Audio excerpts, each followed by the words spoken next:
Hey gang, I'm here in the small town of Hope, Alaska with a population of 192. Now Hope was a small mining community, and legend has it that it's got its name from a young man named Percy Hope when he got off the steamship. However, more than likely, the town got its name from the optimistic miners hoping to strike it rich. Now, before that though, the upper Turnagain Arm had been left largely unexplored because of the strong bore tides and strong currents, making travel by boat very difficult and very dangerous. However, this changed when Alexander King came up Turnagain Arm all by himself. Then, in 1889, he returned to Kenai City with 4 pokes of gold. That's a small fortune, and the gold rush was on. People flooded to the area, and then the towns of Hope and Sunrise were established in 1896. Over 3,000 men were here. Most were wanting to stake a claim, strike it rich as quick as possible, and head down to their families. But there were some men who did bring their families here, and they wanted to make Hope their new home. Can you imagine growing up in a mining camp? I mean, it was probably pretty fun.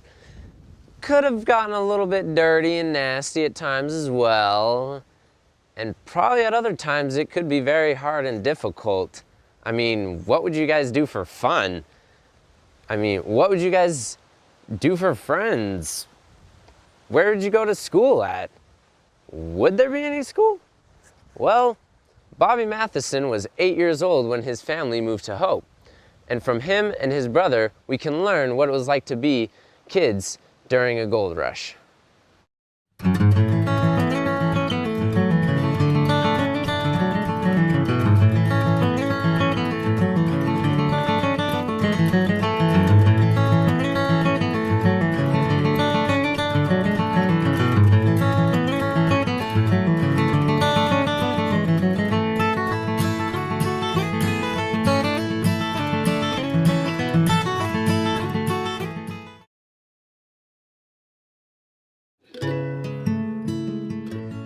Bobby's father was Robert Byrne Matheson. Robert Matheson was Scottish-born, spent some time in Texas, and found himself joining the gold rush to Alaska. He arrived in Hope, Alaska, alone sometime in the spring of 1898. He staked a claim near the confluence of Palmer and Resurrection Creeks, about 7 miles from Hope. He was a stern, hard man, and that summer found him pulling out several ounces of gold. Encouraged by the strike, he sent word for his family to join him, and they arrived the following year. Bobby Matheson was only 8 years old when he traveled to Hope, Alaska with his family. His dad had come the year before and found gold on Resurrection Creek, and he sent for the family, and it was quite a project to get that family up from Texas.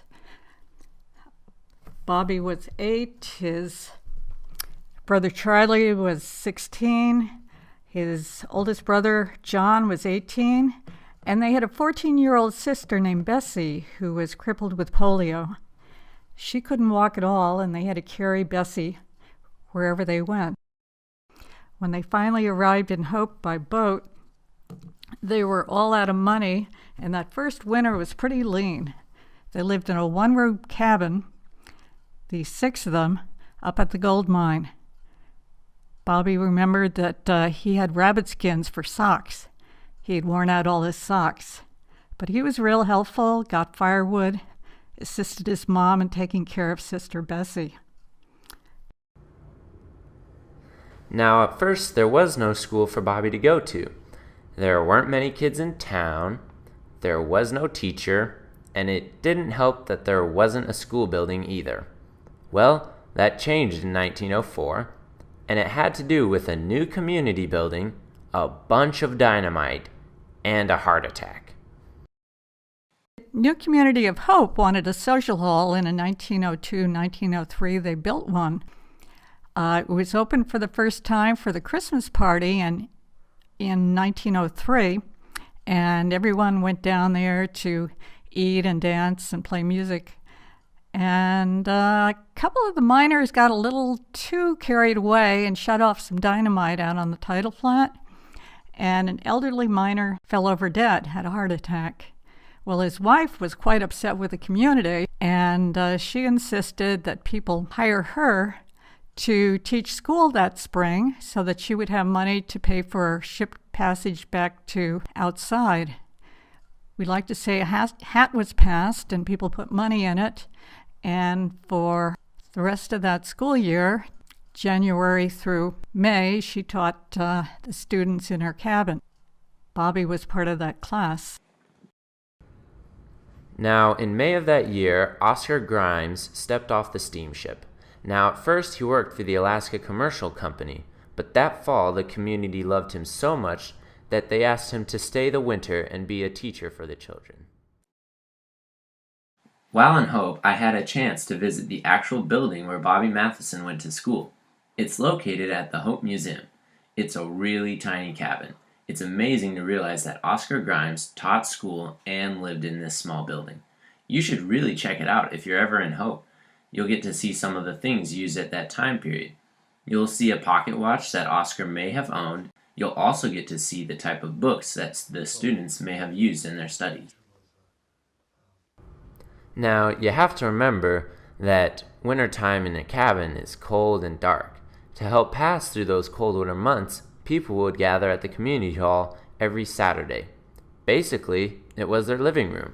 They would share food, play music, laugh, and dance. Music was an important part of life for the settlers in Alaska, and Bobby hoped to learn to play the fiddle. George Slayback, one of the gold miners, actually built fiddles, and he built one for Bobby. Bobby traded a moose carcass for it. And he played that fiddle for years. Finally, it did fall apart. He blamed it on the glue. As adults, Bobby and Charlie continued to live in Hope. They worked at the mine, owned a store, and operated a ferry service that shuttled people from Hope to communities around Turnagain Arm. This included the new small town of Anchorage. Now, operating the ferry was no small feat considering the extreme tides and currents of Turnagain Arm. One thing they did for the Hope School students in 1937 was take them all on a field trip for a picnic.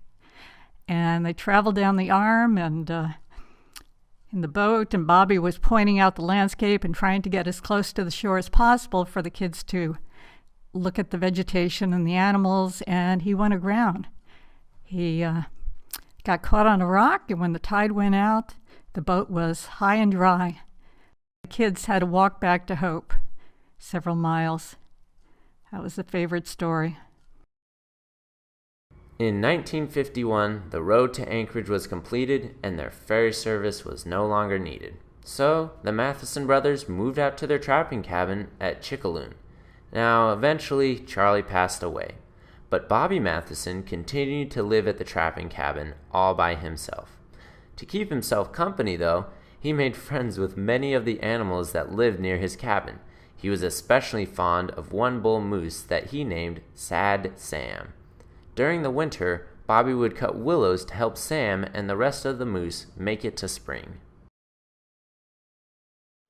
Bobby Matheson lived the life he loved, trapping and mining, even into his old age. I mean, when the guy was in his 70s, he decided to build his own boat and sail down to Seattle, but all by himself too.